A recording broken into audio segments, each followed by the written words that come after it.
उनके चरणाश्रित महात्माओं से मेरी विशेष प्रीति हो। देखो महाराज परीक्षित बड़े धीर वीर थे, कोई साधारण मनुष्य नहीं थे। गंगा जी के उत्तर तट पर उन्होंने कुशासन बिछाया, ऐसे कुशासन बिछाई जिनका अग्रभाग पूरब की ओर था। उस कुशासन में बैठ गई और महाराज कहते हैं कि राजपाट का कार्यभार तो उन्होंने पहले ही अपने पुत्र जन्मेजय को सौंप दिया था। अरे पृथ्वी के एक छत्र सम्राट, चक्रवर्ती सम्राट, जब उन्होंने इस प्रकार से अनशन व्रत का नियम धारण किया, अरे आकाश में देवता लोग उनकी प्रशंसा करने लगे, आनंद से फूलों की वर्षा करने लगी, बार बार देवताओं की दुंदुभियां बजने लगी। समस्त देवर्षियों महर्षियों ने, जितने भी ऋषि देवर्षि महर्षि वहां थे, अरे कहते हैं सबने परीक्षित के इस निश्चय की प्रशंसा की, साधु साधु कह करके अनुमोदन किया। देखो अरे सब ऋषियों ने कहा महाराज हम तब तक यहीं रहेंगे जब तक महाराज परीक्षित इस नश्वर शरीर को छोड़ करके भगवान के परम धाम को नहीं चले जाते।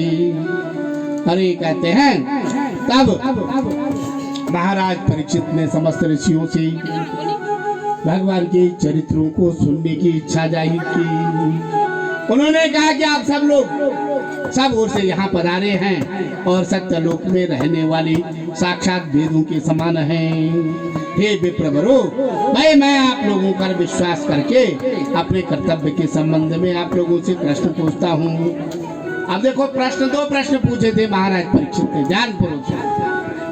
एक तो पूछा था कि जिसके जीवन में केवल जीवन के 7 दिन शेष हो, जो मरणासन्न है, बहुत जल्दी मरने वाला है, उसके लिए शरीर और अंतःकरण से करने योग्य विशुद्ध कर्म कौन सा है।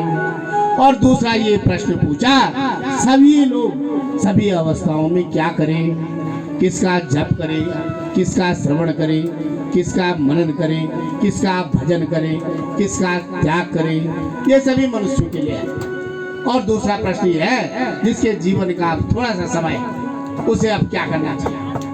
तत्रा भवन भगवान व्यास पुत्रो यदृच्छया गामट मानो न पीक्षा अलक्ष्य लिंगो निज लाभ तुष्टो मृतस्य बाले अवधूत भी सहा।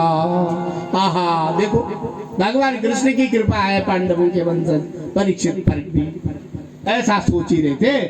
ऐसा वहां पर सब वातावरण चल रहा था, बातचीत चल रही थी। अरे कहते हैं पृथ्वी पर स्वच्छंद विचरण करने वाली, किसी की अपेक्षा न रखने वाली, अरे व्यास नंदन सुखदेव जी वहां प्रकट हो गई। बोलो सुखदेव जी महाराज की जय।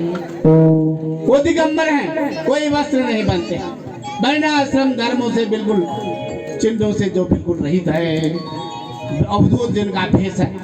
अरे उनको पागल समझ के होता है ना, कोई अवधूत कोई पागल कहीं घूमता है तो बच्चे पत्थर फेंकते रहते हैं। छोटे छोटे बच्चे और स्त्रियां बताओ उनका उपहास कर रही हैं, उनके ऊपर पत्थर डाल रहे हैं। 16 वर्ष की अवस्था, सुंदर शरीर, अरे कहते हैं सुंदर श्याम रंग चित्त को चुराने वाली जवानी, शरीर की छटा निराली। सुखदेव जी महाराज के मुख से परम तेज निकल रहा है।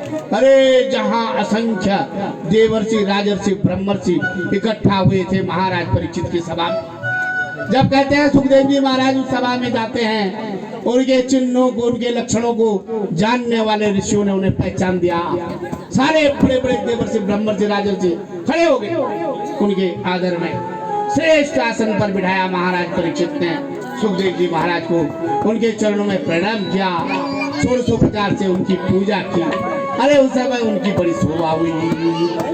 ऐसा विष्णु रातु यथयागताय तस्मै सपर्या शिरसा जहार ततो निवृत्ताय बुधास्त श्रीयोर्भका महासने सूप विवेश पूजितः।